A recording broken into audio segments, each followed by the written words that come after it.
मौर्यकालीन संस्कृति पर हम लोग चर्चा करेंगे। मौर्य काल की भौतिक समृद्धि एवं सांस्कृतिक वैभव ने कला को उत्कृष्टता के शिखर पर पहुंचा दिया। भारत में इतने व्यापक स्तर पर एवं स्थायी वस्तुओं अर्थात प्रस्तर के माध्यम से विकसित प्रथम संगठित कलात्मक गतिविधियों का प्रमाण हमें मौर्य काल में ही मिलता है। सिंधु सरस्वती सभ्यता के काल एवं मौर्य काल के मध्य लगभग 1500 वर्षों का अंतराल है और इस 1500 वर्षों के अंतराल में कोई उल्लेखनीय भौतिक अवशेष उपलब्ध नहीं होता है। इसलिए कहना मुश्किल है कि मौर्य काल का विकास स्वाभाविक ऐतिहासिक प्रक्रिया के माध्यम से हुआ या समकालीन पश्चिमी एशियाई देशों के साथ भारत के प्रत्यक्ष एवं परोक्ष संपर्कों के कारण हुआ। बहुत सारे विद्वानों का सुझाव है कि मौर्य काल विशेषतः उससे संबंधित स्तंभ एवं पशु मूर्तियाँ ईरानी कला से प्रभावित थी, लेकिन अधिकांश भारतीय विद्वानों के अनुसार मौर्य कला का स्रोत भारतीय ही था, अर्थात भारतीय ही कला के रूप में ही विकसित हुई। मौर्यकालीन कला संपदा में जिन प्रोसेसों को सम्मिलित किया जाता है उनमें पाटलिपुत्र का नगर और उसमें स्थित मौर्यकालीन राजप्रसाद के अवशेष,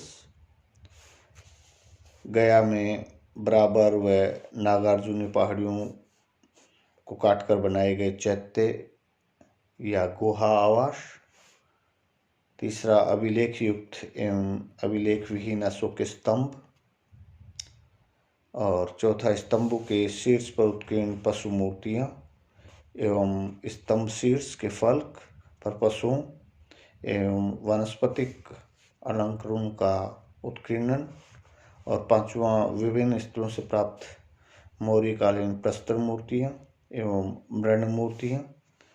यहाँ मृण मूर्तियों से मतलब है मिट्टी की मूर्तियों से, मिट्टी की बनी हुई मूर्तियों से, जिन्हें मौर्यकालीन लोक कला का प्रतीक माना जाता है। इन प्रोसेसों के अतिरिक्त बौद्ध अनुश्रुतियों के अनुसार अशोक ने कई हजार स्तूप, चैत्य और विहार बनवाए थे। हम सबसे पहले मौर्य राजप्रसाद की चर्चा करेंगे।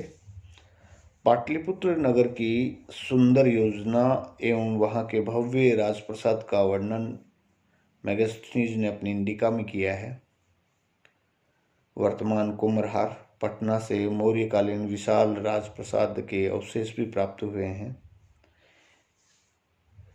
एरियन के अनुसार ये राजप्रसाद कारीगरी का एक आश्चर्यजनक नमूना है। इन्हीं अवशेषों में चंद्रगुप्त की राज्यसभा है, जिसका उल्लेख पतंजलि ने किया है। ये एक सभा बहुत ही विशाल मंडप रूप में है। मंडप के मुख्य भाग में पूर्व से पश्चिम की ओर 10-10 स्तंभों की 8 पंक्तियां हैं। वासुदेव शरण अग्रवाल ने भारतीय कला में लिखा है कि यह ऐतिहासिक युग का पहला विशाल अवशेष है जिसके दिव्य स्वरूप को देखकर दर्शक मंत्रमुग्ध रह जाता है।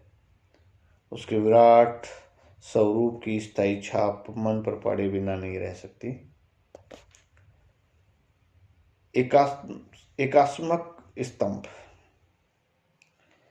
मौर्यकालीन कला के सर्वोत्कृष्ट उदाहरण एक प्रस्तर खंड से निर्मित स्तंभ या लाट हैं, जिनको अशोक स्तंभ कहा जाता है, जिनके शीर्षों पर भव्य पशु मूर्तियां प्रतिष्ठापित हैं। ये स्तंभ अपनी विस्मयकारी पालिश एवं सजीव पशु आकृतियों के कारण कला के उत्कृष्ट निदर्शन हैं। ये स्तंभ चुनार के बलुए पत्थर से निर्मित हैं। और स्तंभ की संपूर्ण लाट एक ही पत्थर से बनी हुई है। इनकी ऊंचाई 12 से 15 मीटर के बीच मिलती है। ये सुंडाकार हैं, अर्थात ऊपर से नीचे की ओर अधिक मोटे हैं, और इन लाटों पर प्रतिष्ठापित शीर्ष भाग को पृथक पाषाण खंड से बनाकर स्थापित किया गया है। इन स्तंभों तथा उनके शीर्षों पर अत्यंत सुंदर, चिकनी एवं चमकदार पालिश है, जो मौर्य काल की विशिष्ट उपलब्धि है। इन स्तंभों का मुख्य सौंदर्य उनके शीर्ष पर स्थापित भव्य पशु मूर्तियां हैं। सारनाथ स्तंभ के शीर्ष पर 4 सिंह एक दूसरे की पीठ सटाए बैठे हैं। लौरिया नंदन स्तंभ के शीर्ष पर एक सिंह खड़ा है। संकिसा स्तंभ के शीर्ष पर एक विशाल हाथी है तथा रामपुरवा के स्तंभ शीर्ष पर एक वृषभ है। इनमें सबसे सुंदर एवं सर्वोत्कृष्ट सारनाथ के सिंह स्तंभ का शीर्षक है। पुरातत्वविद मार्शल के अनुसार ईस्वी शती पूर्व के संसार में इसके जैसी श्रेष्ठ कलाकृति कहीं नहीं मिलती। ऊपर सिंहों में जैसी शक्ति का प्रदर्शन है, उनकी फूली नसों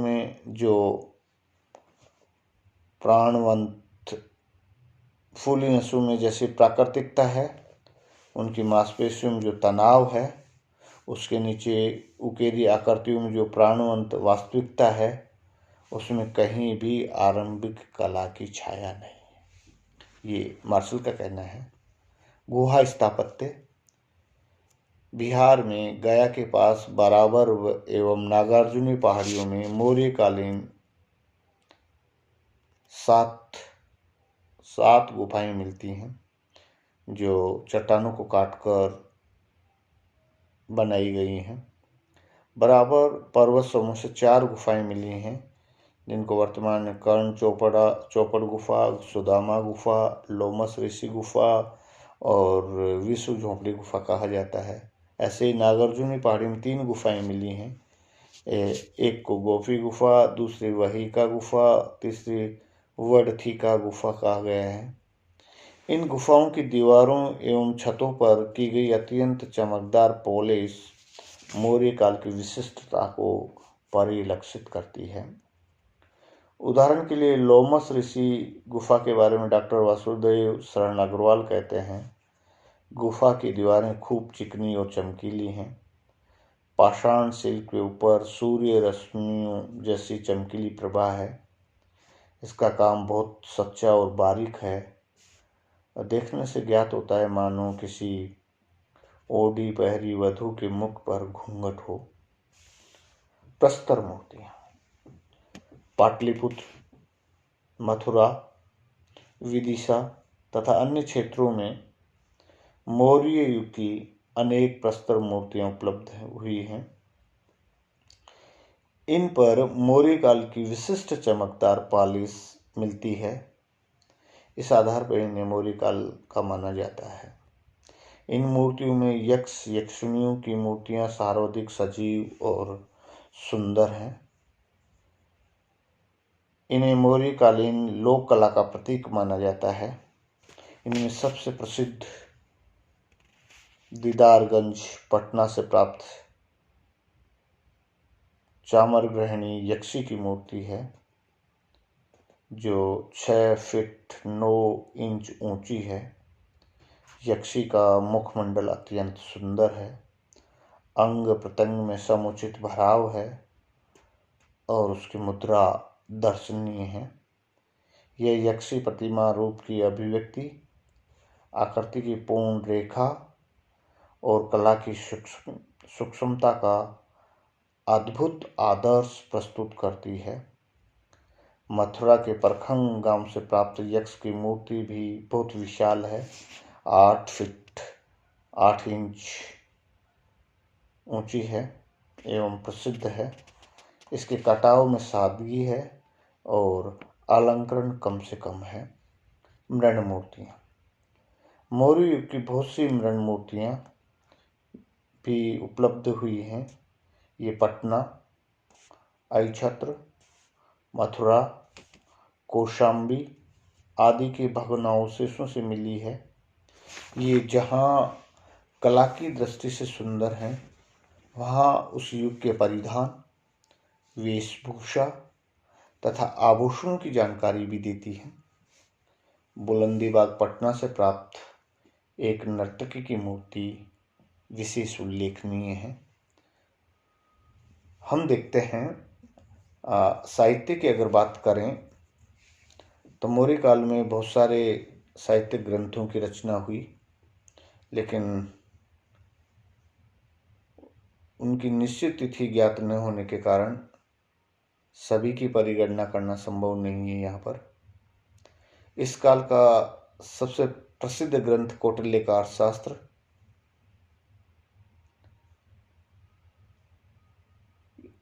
मिलता है।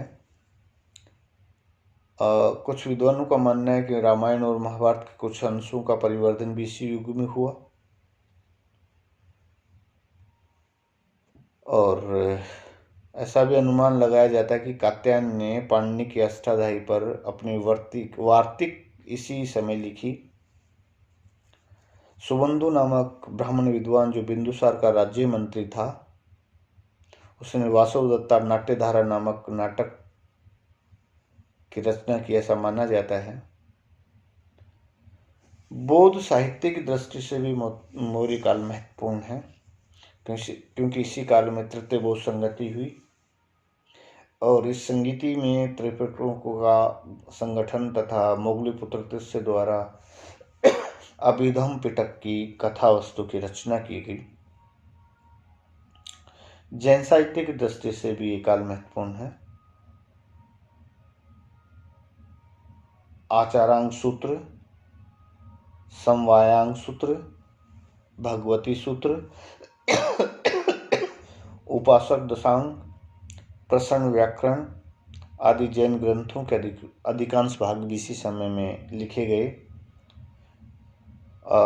जैन धर्म के प्रसिद्ध लेखक जम्मू स्वामी, प्रभव और स्वयंभू भी इसी युग में हुए थे और इसी समय जैन धर्म के प्रसिद्ध आचार्य भद्रबाहु हुए, जिन्होंने प्रारंभिक जैन ग्रंथों पर अपना भाष्य निर्युक्ति लिखा था। शिक्षा के क्षेत्र में भी हम देखते हैं कि मौर्य काल में शिक्षा का प्रचार प्रसार जन सामान्य में था और अशोक के अभिलेख सर्वसाधारण के लिए थे। इससे ऐसा लगता है कि सामान्य जन भी उनको पढ़ने में समर्थ था।